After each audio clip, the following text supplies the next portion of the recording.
the front of this group. To give you guys MVP Black there, spawning in blue, Rich is playing Arthas, Meridays on Uther, Sign playing Muradin, Sake on Kael'thas, and Kyocha on Sylvanas. And to the right side, we have Taiga on Rhaegar, Toomey playing that Zul for the lockdown. And at the front line, NCCCC with Tyrael, Shao T with Sonya, and Jingzi with Greymane. They did it again. Very reminiscent of what we've seen already earlier against PBA. They're going again for a heavy dive comp, trying to roll over the opponent, carry the momentum, and take MVP Black down.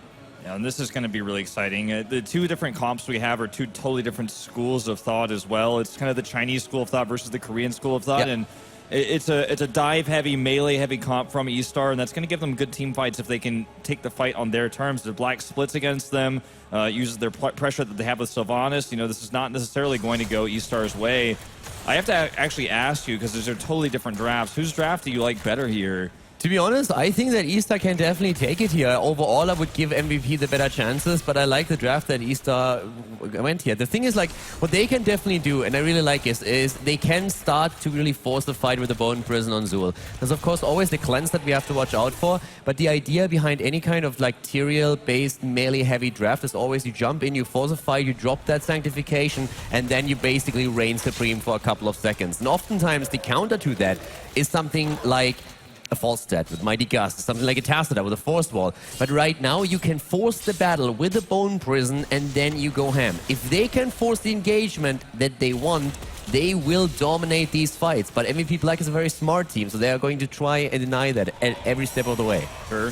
What's really interesting to me is we're seeing Rich go in the top lane solo again. This is something that he did versus Naventic on Arthas, and something that Black is starting to pick up a little bit more. We're, you know, not seeing Thrall as often by him, and, you know, they're basically just changing up his playstyle quite a bit on these maps. So definitely something exciting to see. As you see, these temples are trading out. Right now, Toomey is getting value in the bot lane, and counter-wise, Sylvanas comes down a bit too late. So definitely a big win structure damage-wise here for eStar. And a lot of ammunition drained as well. It's just so difficult to deal with Zul in these situations. And now already Sylvanas rotating straight back up, trying to, of course, help out in the middle. He has the first temples active. The earlier 4 on the side of MVP, with Meriday going for the protective shield here. We have also Biting Cold for Arthas, who already went for the internal hunger on 1, so currently trying to just get a bit more lane sustain in terms of mana and also extra damage later down the road for himself. And I really like that we see Energy Royals coming out for Sake, because with this melee comp, like, how can you hit Gravity Laps, or how can you miss Gravity Laps versus this comp that's going to be diving you? Kyocha actually a bit late on the wave there, gets locked down, so yeah, good job by Zul. But just look at the experience. We have once again very close matches here, and bot lane is still being pushed. I like the way that Zul is having an impact on the bot lane already. Yeah, and the rotations for Kyocha have just been a little bit late. It's like every time we're seeing Toomey do both lanes, the bot lane and the mid lane, and Kyocha kind of comes and cleans up both. And this time he's going to be dealing with the Giants as well. Big rotation down. In fact, a 4-man down at the bot. Let's see if they can get some damage down here. Maybe grab a pick. Sign diving into the front lines. Already dropping some damage, but it looks like they're going to have to back off. Yeah, and with ammunition already drained, they could also start to dive this even a little bit heavier, which they currently don't. But now Zul is up at the top lane. That's where you want him to be. It's actually perfect for them right now. He rotates, and the wave clear that we have on Zul is insane. Let's see if they can get the healing fountain, though, because that's going to be really important before this next fight. If they can actually kill the healing well in the bot, this is going to make that next shrine so much more difficult to take. And this is often the shrine that determines who gets level 10 first. So for a denial by eStar, they can't get on top of it. Definitely true. If they get that well, then it is very likely that eStar might even give up that shrine and just simply starts to try and get value from the mid lane and the top lane. For now, though, we have the jump on Toomey, who just backs out for now. They're trying to turn it around once again, though. Arthas is stuck at the top lane. MVP with only 4 in the middle has to retreat, even though they have the earlier level 7 talent. Yeah, I'm just going to back off there. A bit of an aggressive move. Sylvanas rotating out very quickly to the bot lane, as both teams will move on, of course, towards their bruisers. And again, they want to get this healing well, but with the positioning here, it's not going to be possible. This is going to be going to the shrine a very even game. You gotta love the Chinese. Once again, the Wizened Duel is taken on Greymane. They have a super heavy melee comp, and they're just saying, we want damage, damage, damage. We are going to blow these guys out of the water, and they will not know what hit them. Yeah. I love it. I love really the commitment here. With Rhaegar and Tyrael on your side, you basically have 2 supports for the health, the heals, the shields, and then later on the sanctification once he drops that. So it's hard to kill a Greymane in situations like this, so he's going to maintain his stacks. And if you get some takedowns, things start to get out of control. Now, we do see again this big push down towards the shrine. Nice jump here. Tyrael jumps out. Job well done. Shrine, of course, active. Zool at the top lane, super busy. Has his camp. The pressure here is just too much. Rich can't deal with this. Not on his own, especially now that we're also having Greymane starting to jump in with Jing Z. They're going for the trade. Bot lane is going to be lost, but a lot of damage up at the top. eStar going for the aggressive push. And I worry because, okay, it looks like we're going to see this dive to this bot tower, but in the mid lane, Rhaegar's getting extra soak, and he's actually pushing them closer to 10. They're getting damaged onto the top, and yes, the damage is being done to the mid fort by this temple, but I'd say almost equal damage, if not more, is being done in the top lane, pushing towards the keep. So this is definitely a really positive exchange for eStar. MVP Black, yes, they got the temple, but not much else, and they lost EXP as a result. I totally agree here. It's really smart what eStar is doing, and I find that very interesting because they have this aggressive composition, and we've been talking that there is a bit of a risk for them to just like go too aggressive. But they have a very smart playstyle right now. They don't overextend, they push the advantages, they're trying to fight when they can, but they're not forcing it out of need. So I really like the way they're playing this. Now they have to be careful. They don't have 10 yet. It drops now. So both of the teams with the heroics. Yep. Let's see if we see the leap. That's what everyone is excited about for Sonya. She is hiding it for now, but it is just going to be the Wrath of the Berserker instead, which is much more standard in Asia. We almost never see it here, but it's something that could have worked out with this dive comp. I'm going to give more sustain and more like safe damage. I'm really wondering when they are going to try and execute their 5-man combo for the first time. Go in, drop the Bone Prison, force the fight on a target. Tyrael jumps in, drops the Sanctification. Zool right next to him with a Poison Nova. There is so much for potential for a wipe here. But then you look at MVP Black's combo and you realize how much synergy there is as well. So this game, I'm absolutely loving that we have this match right now. This is going to be awesome. All right, Shao T already doing some damage to Kyoto here. Looks like he's not going to follow up on it. Rich is rotating down. All right, he was on the minimap. Actually stays on Toomey for the time being. A strong push in the bot lane because of the isolation here on Toomey. Savants is getting a little bit more value. And with these slows, looks like they might want to go on him. Yeah, both teams with a cleanse, by the way, so they can use that. Taiga is once again very aggressive with his Rhaegar all the way up at the front. But look at Sonya. She's well winding in. Greymane is on the chase. The Phoenix is out. They're jumping in. Sank gets popped, and they're going for it. They're going for it indeed. Shao T, though, is avoided here. Rich is going to help slow everyone. There's the double stun coming in. Nice Ancestral going on to Shao T, but a huge Poison Nova going off as well. Toomey just turning around once more. He's trying to go in for the kill. He was so low, but Rhaegar heals him back up. They have the sustain that they need. MVP had to retreat, but they got sick value from that camp at the bot lane that pushed all the way up to the wall at the keep. Yeah, getting about the same amount of value that top push earlier on did against Black. So both teams are almost dead even on structures at this point. We are 7.5 minutes into the game without a kill yet, Wolf. Both of the teams are known for their aggression, for like their kill potential here, but they haven't really done it. Now the temples are up again, and we might finally see the fight is starting in the mid lane. Oh, here comes the nice gravity lap. So much damage being put up to Sonya here. She is being healed, but Shao T will have to retreat. Oh, gets back, but at the same time, look at that jump. Sign is just barely escaping as Greymane goes in for the kill. Here's the kill against Tyrael. He's trying to get some value out of it, but that doesn't happen. Nearly 8 minutes into the game, first blood, and it's all about these gravity lapses. And with the Energy Royals, we're seeing this just constant hits on the gravity laps, the follow-ups just hitting them over and over and over again, and that's what won them that fight. Also the isolation on Shao T. With him gone, he's the main frontliner. Yes, pretty much everyone else can dive in and be on the front lines if you have Sanctification to back it up, but if Sonya is blown up that quickly, you do have to kind of back off and disengage, and while they're on the retreat, boom, in comes the gravity laps. Also, of course, another note. Oh, wait a second. First of all, the Bone Press, and that could be the end of Mary J. Mary J is completely caught off guard as we have eStar moving in for the kill. Very well played here, and a good pickup for them.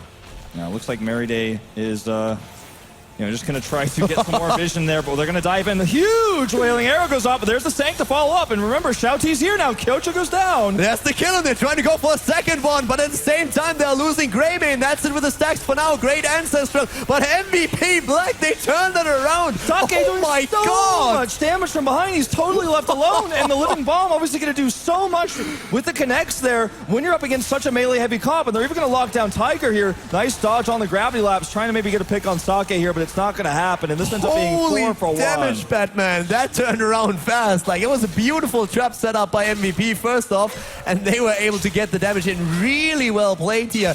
They end up with 5 kills against 2. The control in these fights out of MVP Black is insane. I want to point out right now, Sake has 24k hero damage. He's #1 in the game, and he is the only one who has secured kills. He has the last hit on every single dead hero in this game at 5-0. It's all been him. It's all these chain bombs that are linking together versus this melee comp. And that's why sanctification is so important. It's the crux of this composition. If you miss it, or if you're just avoid, like when they use it, if you just avoid the fight, wait till it wears off, then start dropping down those chain bombs, it's really hard to fight with 5 melees. Yeah, and eStar, of course, I mean, first of all, eStar is in these fights pretty happy if Tyrael is the first target. If you're playing a Tyrael composition, what you really want to do is, once that you've, like, fired all your spells, you are happy to be the first to die, because then you can still get value out of your trade, you can blow up into their face and help the rest of your team to get value. But right now we have also Giant Cursed for eStar, and that helps a lot against Arthas, against, of course, Muradin, but they get completely blindsided here. The nice help, they are just barely able to actually keep the tank alive up at the front line. Rhaegar, on the other hand, is trying to jump out. Greyman as well, he gets healed in the last moment. Rich is low, but pops the army, tries to keep himself alive. The lockdown is Sylvanas side. MVP with 4 heroes, but everybody's solo. This is insane.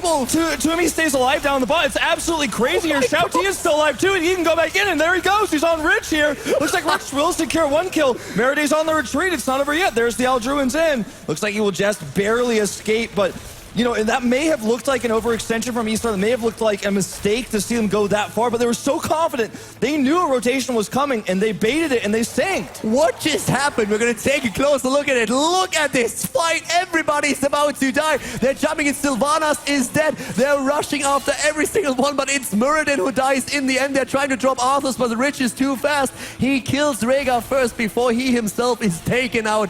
What a fight, Wolf, when that happened.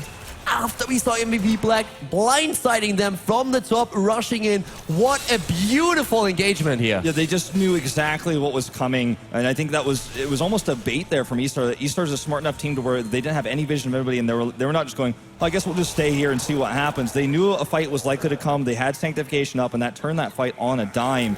Now they're still behind in levels. They just got their level 16. They're still down on structures, but they're fighting the way back into this game. And if they can keep taking fights like that, there's absolutely potential to come back here. Oh, yeah.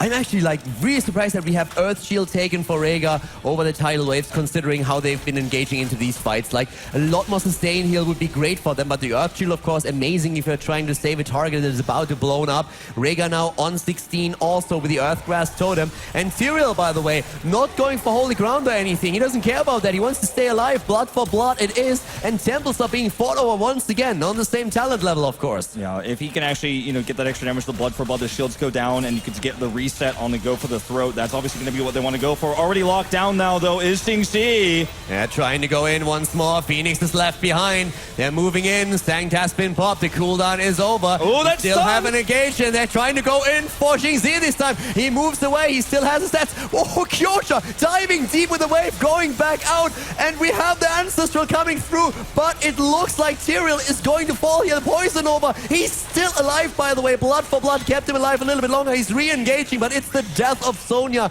that finally turns the battle completely against eStar. Nice splitting there against the trait of NCCC as well. They minimized the damage there, and this is going to be a huge, huge win right now for MVP Black because they win the structure. You know, the structural battle here. They win the temple. We are going to have a pause here, it looks like. But, you know, just continuing to go into this. They win that fight. They are going to get the next temple. And I believe this will secure them 20. I mean, there's very little that eStar can do to deny that. It's going to be tough to come back. A huge asset also when we are looking at MVP now is Arthas. Rich currently playing him. Not only did he complete Eternal Hunger, his quest talent, but we have him also with Frostmourne feats now on 16, where you can basically empower 2 of your basic attacks. The big deal here is also that not only did he on level 4 go for the Biting Cold to increase his own Frozen Tempest damage, he picked up Frigate Winds on 13, so now he reduces the attack speed. That is absolute, like, toxic for Sonya. That is just tremendous amount of damage lost to Greymane as well, and of course to Zul, who picked up on 13 Giant's Curse. It's an incredible important pick in the draft for them. Now, when you look at what eStar is doing, they've also taken some really powerful level 16 talents. We talked about the Blood for Blood, but also they have Executioner on both Zul and Greymane, so they're going to be able to do a lot of extra damage once they start to get those slows off. It's all going to be about the totems that Rhaegar puts down, because that's the main slow they've got. And it is a scary fight. It's very snowball-y, though. You need to get that kill. You need to get that reset with a go for the throat. Then you can win those fights. Otherwise, it gets problematic because of all the slows you're talking about. We even have Benediction for Uther, so we can double stun. not only that, I mean, at this point, Meriday is basically playing piano. He has the protective shield, he has the cleanse, he has benediction, he has the shrink ray, and he needs to hit all of those perfectly. That's so many activatables that he currently has to pull in every single fight. Greymane jumps in. You need to have that shrink ray ready when he does though. You isolate a target, you see like, all right, they're going to try and blow one of my mates up. That protective shield has to be on point. Then we're talking about benediction. There's so many things that Meriday has to do right now, and he has been playing in a fantastic game. All right, well, as we get back into things here, I do want to remind everyone that level 20 is getting closer and closer for Black in this game as well. It's right now, I believe, 5 structures. Yeah, 5 structures to 3. So the only structure missing for Black is actually the top fort. So that's not the boss lane. It's not that impactful. I do feel that eStar is going to have to win a fight before 20. Oh, yeah. And they're going to have to win several more fights to win this game. And boss is still on the table. I completely agree with you here. The work that MVP has done is absolutely amazing. They lost a single fort. They destroyed every single fort that we have on the side of their opponent. The Chinese team is in trouble. Objectives have been going all game long to MVP Black, and they are running with that advantage. If they hit 20 and they get another shrine phase, it's going to be a disaster for eStar. They need to change something. And guys, that's the moment right now to change it up, because the game is back and we are jumping straight in as the boss is already tagged with 2 heroes down and barb shot taken for Kyoja. They're just immediately moving for boss while we still have them getting shots at the shrine. Yeah, they're going to get the last shots. It was a risky rotation here by Black, but because instead of trying to deny the boss, which they didn't have vision of, eStar goes for the shrine. They don't get the shrine. They don't deny the boss. So they lose both on both facets here. And this boss moving towards a keep where the wall is already down. The keep is also damaged. This could be the first keep of the game. It should be. It definitely should be. At this point, what is going to stop you? You have Sylvanas in your lineup. She can just simply disable the structures. And then they're already going deep. Look for Muradin. He's trying to flank in here, seeing if he can maybe jump in and get a lockdown. There's always Arthur to consider with the Howling Blast for the additional CC. They're going in, and here comes, of course, Sylvanas. Disables it. They're going in. eStar is trying to push it in. They want the fight. They're going deep. They drop the tank, and they go once again for the kill against MVP. Yeah, huge slows coming in here onto MVP as well. A nice silence going down. Shao T, though, stuck in the back. Killed there again by Sake's Flame Strike. And CCCC in big trouble here. He's going to Aldruins into the back, but that's not going to save him. It's only going to buy time. Divine Shield is used as well. Grid's up in the front. Divine Shield of Kel'Thas expires as Tyrael explodes, and that is the end of Kel'Thas for now. But it's a triple kill against eStar. The boss is on core, and with 4 heroes there, a kill on Zool. MVP Black goes for the kill against the core. They're on core already, and this is going to be game number 1 for MVP Black in this series against eStar Gaming. GG. That was a great first game. MVP Black having a